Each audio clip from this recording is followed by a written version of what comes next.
Don Mazzella here again for Small Business Digest. And we have a very, what I consider unusual guest because she's here to give back rather than to talk about her company. Liz Elting, she's been successful and now she's giving back. And when we heard about her, we had to have her on the program. Liz, welcome to the program. Thank you so much, Don. It's great to be here. Well, Liz, as we ask all our guests, tell us a little bit about yourself personally, about the company, and then what you're doing, and above all, a website where people can learn more. Sure. That sounds great. Well, as far as me and my history, basically from about the end of 1992 until 2018, I basically was an entrepreneur. In 1992, shortly after graduating from business school, I started a company, which was a language services company, a translation and other language related services company, with the goal of making it the largest in the world. And I did that for 26 years. And then in 2018, after growing and basically, building and growing this company, I sold it, as I said, in 2018. And, it was an exciting time over the 26 years. And I guess it's worth mentioning, I learned a lot. I learned a lot about business, growing a company. We ended up being a global company with offices in 100 cities around the world, over 5,000 employees. But I learned a lot about business and also what could be done to make the world a better place, in my opinion. So in 2018, I sold the company. And since then, I've started a foundation called the Elizabeth Elting Foundation. And what we focus on doing is helping women and other marginalized populations. And do you have a website? We do. So the website is elizabetheltingfoundation.org. That's the URL. Okay, could you spell it out for our audience? Sure. It's ELIZABETHELTING foundation.org. Okay. I'm sorry. Yes, .org. I got and that's the website, elizabetheltingfoundation.org. And that's, it's been an exciting time over the last 3+ years. And I just think there's a lot more that all of us can do to help, support and empower, marginalized populations. And so that's what I'm doing. Okay, my first question is, what's a marginalized population? Because that is one thing to one person, something else to someone else. Sure. And I guess I think of it as with people who are not born with, the advantages, certainly in business. Like, generally speaking, I'm referring to non-white heterosexual male, because I've found in business, often the people that the business is most set up for, to rise within the company, to end up being in the C-level positions, to end up being on the board, are white heterosexual males. So anybody but that. So women, people of color, including, Black, Indigenous, Asian, the LGBT community. So any people who fall into those categories, in my opinion, would be marginalized populations.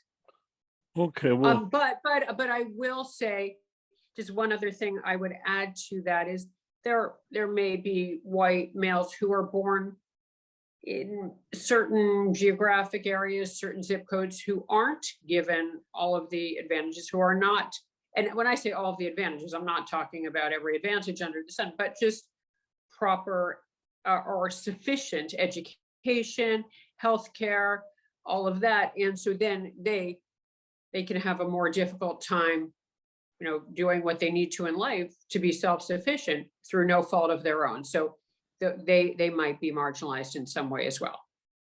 Okay, but you have an idea, also some ideas on how to be for these groups, how to be a better manager. Can you kind of talk about that for a little bit? Sure, absolutely. And I guess I can speak about it, but feel free, please interrupt me at any time, Don. But I guess, I would say that a 90-minute sensitivity presentation is not enough. I know a lot of companies are doing that kind of thing, and certainly that's not enough. Just saying we need to solve this, and this is why, and this is how. I don't think it's that simple, because marginalization and bigotry are not so easy to solve, because not all bigotry is conscious.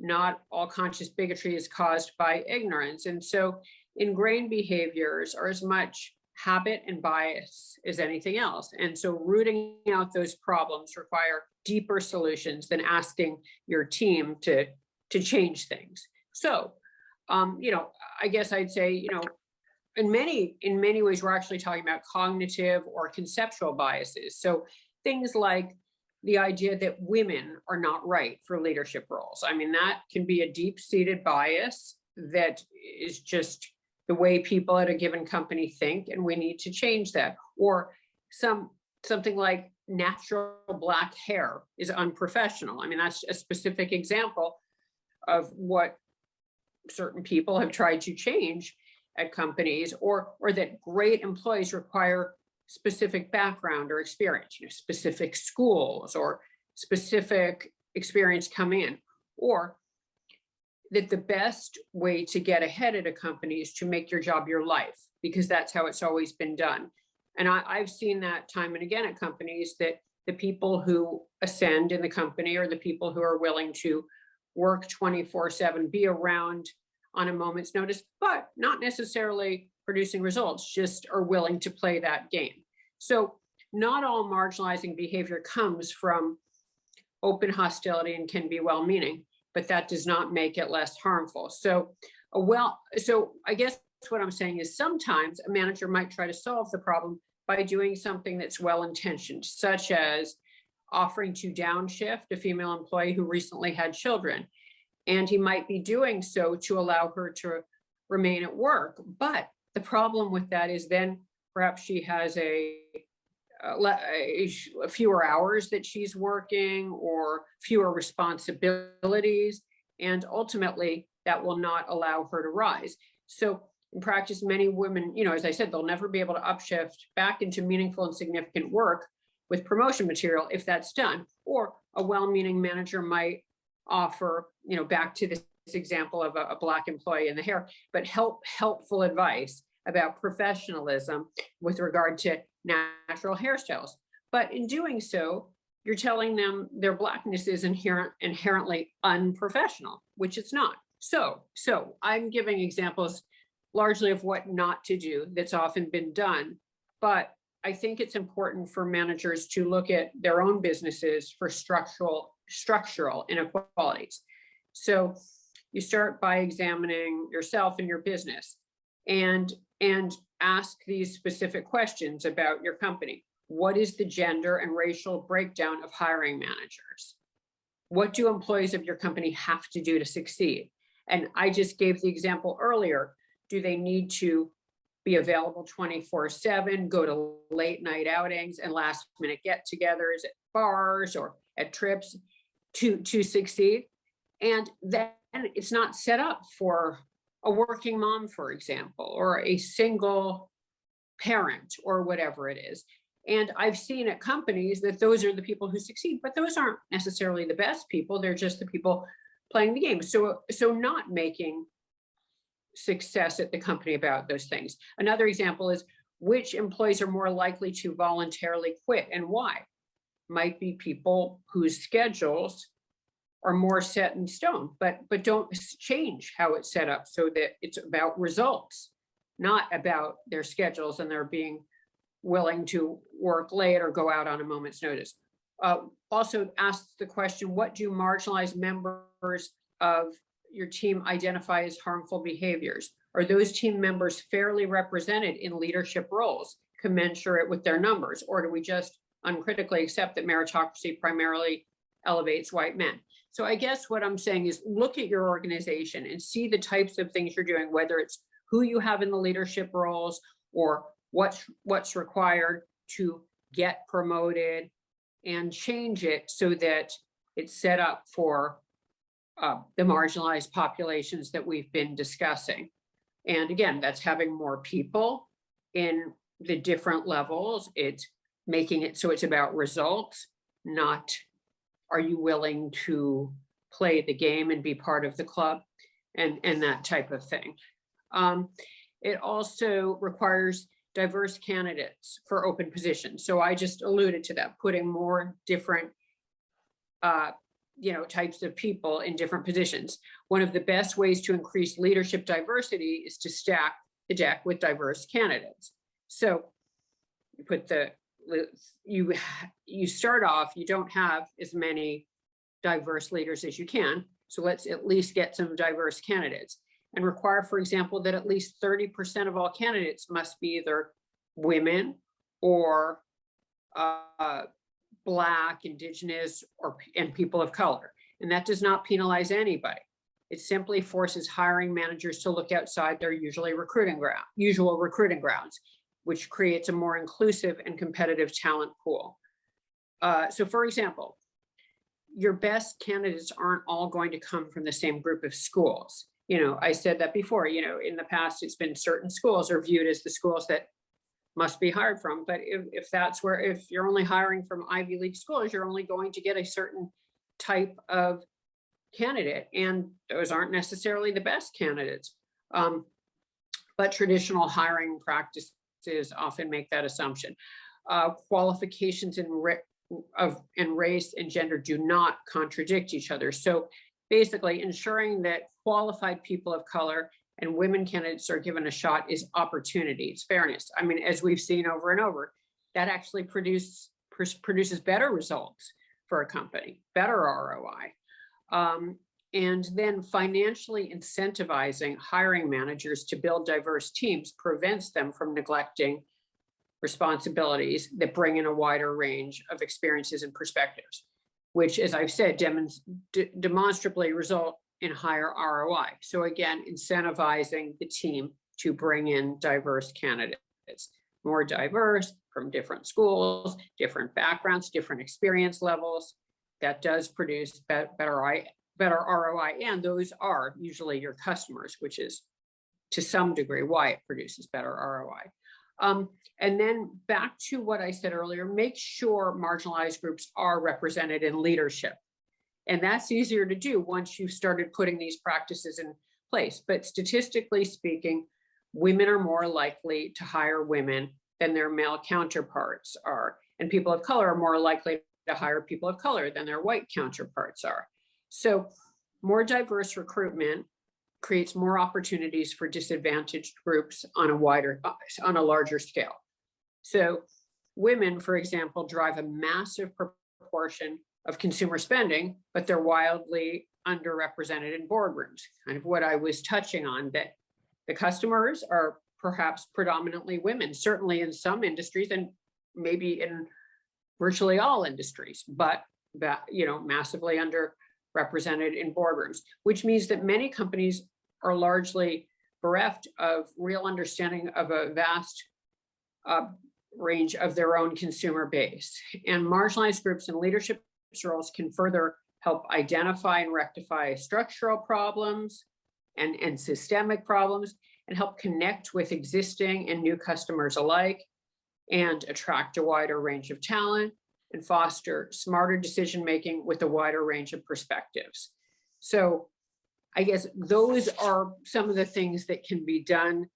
Sorry, I just said a lot. And is there anything that it would be helpful for me to elaborate on or speak more about? Well, Liz, don't worry about it. Like I say, the more the guest speaks, the better the program. They're on to hear you, not to hear me. But I'm gonna something crossed my desk just today.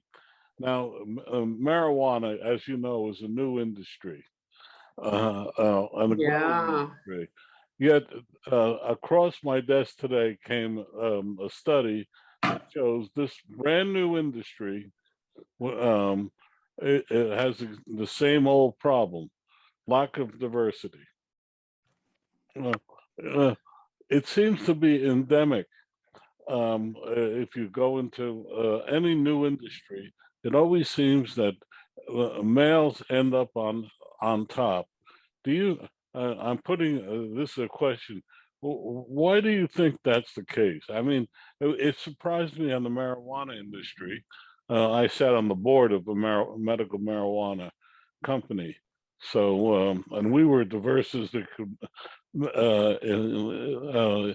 you could be. But the point was this study just indicated that 92% of the executives in the industry are male, white male. That's no, that's very interesting. I guess that's just where it started. That's who, it must be that's who was funded. I mean, I guess, and you're more in touch with the industry, but part of the challenge for women and other marginalized populations, which is well known, is they can't get funding. They only 2% of venture capital and private equity goes to them, or some extremely low percentage, very much like that. And I guess as far as investments in the companies were coming from men and to men, I mean, that might be a significant part of it. I think right off the bat, that's usually how it happens. And I just read a very interesting book called Brotopia, which was about how it all worked in Silicon Valley and the challenges there, because that's basically why we're in this situation. So I think we need more women investors. We need more women who choose to invest in women and led and other marginalized population led companies. I think that would be helpful. And I mean, otherwise the problem continues. Liz, I'm going to ask you another question, which people answer in different ways on this program. Do women really help other women, or do they view them as competitors?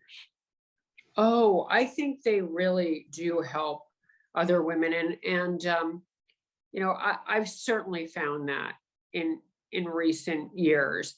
And the reason I say in recent years, in my earlier years in business, I just had trouble finding those women. I would belong to something called YEO or YPO. Perhaps you're familiar with them, Young Yeah. Entrepreneurs Organization, and then Young Presidents Organization. And the challenge was finding other women in these organizations. And so then in more recent years, I've looked for these women, these organizations of women entrepreneurs, but the problem is there aren't enough of them.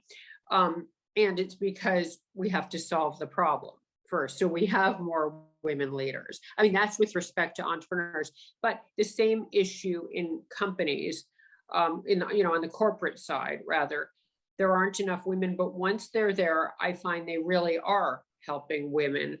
And, we did it at my company before I sold. We started a group of women leaders to support other women or women who wanted to be leaders. We did some of that, but we just need more women in these roles to help one another. But I certainly found that in later years. But at the same time, there were women who were not on the supporting women team. They were more interested in thinking, okay, but how can I rise now? And maybe following the men who are in charge and doing what they need, is going to get me there faster. I mean, I think, there are exceptions to every rule. And I saw some of that, even at my own company.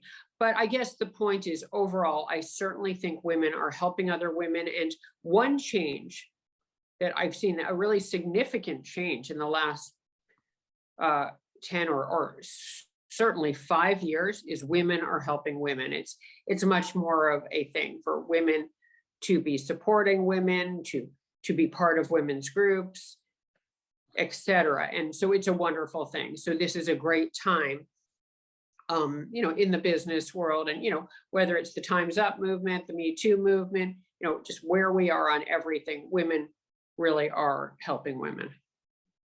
Well, let me now, what is your foundation doing and how does it do it? Sure. So I'll give a couple examples of things that we're doing. So one thing that the foundation did is we started something called the Halo Fund. But, as I said, I founded the Elizabeth Elting Foundation in 2018 to promote initiatives that lift up women and other marginalized populations and underserved communities, from businesses to public health to education, venture funds, scholarships. So last year, we launched this Halo Fund that I'm referring to, and it's a comprehensive multi-million-dollar COVID-19 relief initiative, and it's aimed at direct support for medical needs, research, hunger relief, and on-the-ground efforts in underserved communities. And what happened is the pandemic brought about an economic and public health catastrophe, unlike anything we've seen in living memory. So it painfully underscored the structural inequalities that run deep in our country, which is what we're talking about here, women and marginalized populations. The fact is, about 80% of the American workforce lives paycheck to paycheck.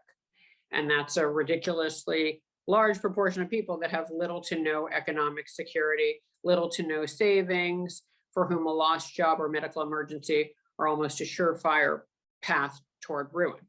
So with the pandemic, as we know, our economy shut down, millions were thrown out of work, and now at this point, over 700,000 people have lost their lives.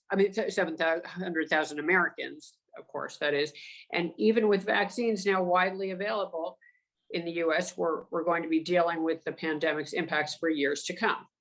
So women, and especially women of color, have been hit particularly hard, with women's participation in the workforce reaching its lowest levels in decades. And that's why we launched the Halo Fund as a comprehensive COVID-19 response and relief initiative, aiming to identify the areas where we can have the biggest impact, helping vulnerable and underserved communities, those hit hardest by the pandemic and economic downturn, and the healthcare and essential workers that are putting their lives on the line for us every day. And that's something we've done, and I can speak about specific things that the Halo Fund has done, but it basically has supported initiatives that, such as the Campaign Against Hunger, which basically is feeding the hungry in New York City. Another thing is something called Rescuing Leftover Cuisine, which is a really interesting thing, which is organization which at the end of a meal, the restaurant has a lot of leftover food. It's taking that food and transporting it to people in need. It's also addressing women in shelters and educating them on healthcare and giving them blood pressure cuffs and that type of thing. Those are some examples. Another initiative that our foundation is taking on is we've donated to the Bernard J. Tyson Social Impact Fund. And with that, we've partnered with the American Heart Association to launch this social impact fund in New York for equitable healthcare and social justice. And the goal of the Bernard J. Tyson Impact Fund is to reduce the social and economic barriers to health equity by investing in local social entrepreneurs. And these social entrepreneurs happen to be women. But social entrepreneurs, small businesses, and organizations with under-resourced communities, within under-resourced communities, to help them scale their sustainable solutions, which address the social determinants of health. So, these are social entrepreneurs, they're women entrepreneurs, and they're addressing issues, social determinants of health, such as education, such as making sure people are addressing mental illness, such as they're having a place to live. So but it all relates to their health ultimately. And the Elizabeth Elting Foundation's partnership helped fund the very first 10 Bernard J. Tyson Impact Fund recipients. Then another thing I'm doing, and this is through NYU Business School, which is my alma mater. It's where I got my MBA. I've started the Elizabeth Elting Venture Fund. And what the foundation is doing there is investing in women-led entrepreneurs through the creation of the venture fund, the Elizabeth Elting Venture Fund, in partnership with NYU's Endless Frontier Labs. And the foundation has donated, well, we donated to the Frontier Labs. And basically what happens is we provide seed capital every year for the venture fund. It's to 2 women entrepreneurs who basically have been chosen out of 500 who applied that year, which is amazing. One is a deep technology company, the other's a life sciences company. So that's $200,000 a year. At the end of 10 years, that'll be 2 million and 20 women entrepreneurs. So I feel very good about that. And that was part of this larger $5 million investment. And then in addition to that, we're basically giving fellowships which support 40 female MBA students who demonstrate high academic merit. So for women a year, at the end of 10 years, it'll be these 40 women. And, that's very exciting. So at the end, we'll have these 60 women, 20 of whom are women entrepreneurs, 40 of whom just gotten their MBA, who will be leaders in the community, who will be affecting many, many people, individuals themselves, whether it's their employees or their co-workers or whatever it is. And just as far as the venture fund, which I just spoke about, this year's Elizabeth Elting Venture Fund selections are 2 companies. One is named Sardona Therapeutics and the other is named Chiru. And they're powerful exemplars of women pushing boundaries and building a better future. And just to give you an idea of what these companies do, Sardona, under the leadership of CEO Martina Ruse, is developing molecules that target RNA receptors to help overcome resistance to therapeutics in breast cancer and leukemia patients with broader applicability moving forward. So as you can see, this is very technical and it's a brilliant idea. And basically it's to make it so fewer people die of breast cancer and leukemia. And then Chiru, guided by the CEO and materials chemist Jasmine Hume, is at the forefront of the fight for sustainability by leveraging machine learning to identify and develop ideal proteins for use in food manufacturing that could reduce the industry's global carbon footprint. So what's really interesting about this venture fund and really Endless Frontiers Labs, which was basically launched by NYU Business School, is they're dealing with these entrepreneurs who apply each year. And then these are people who are former business people or professors, scientists, and they're getting access to both capital, but also business expertise through NYU Business School. And it's exciting to be a part of it because these people have brilliant ideas and they just need support. But, and these are, 60 women I just mentioned there. So, just as far as why these initiatives, these are example of recent initiatives that matter to me. They matter to me because there's no way to look at the world right now and not understand the massive need out there and to be moved to action by it, because there's so many issues. And when any of us are hurting, we're all hurting. So, I'm fortunate enough to have had a successful career that's given me the resources that I can put to work. And my passion comes from the simple belief that those who can help should help. So those are some of the examples of what we're working on. And there's certainly more to be done. But that's basically, some of what we're doing.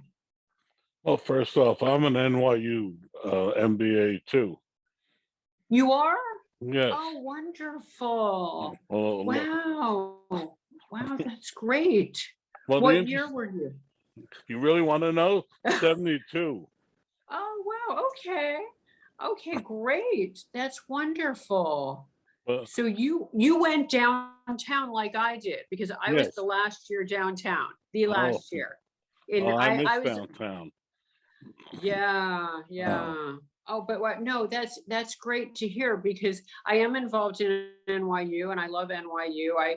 I mean, without going into too much about NYU, it's I basically I had my first job in the translation industry. I worked there for 3 years, and I went back to school to NYU, and it's where I met my business partner. And then we started our company, and I feel like in 1992, and had I not gone to NYU, I wouldn't have had the good fortune I did with my career. So I think NYU is terrific. And did you Well, enjoy NYU? well, I'm a three-time graduate, but that's for another time. Oh, Anyway, oh, Liz, we're running up against the clock. Two things: your website again, and how people can reach you. sure. So my website is ElizabethEltingFoundation.org. So that's ElizabethElting,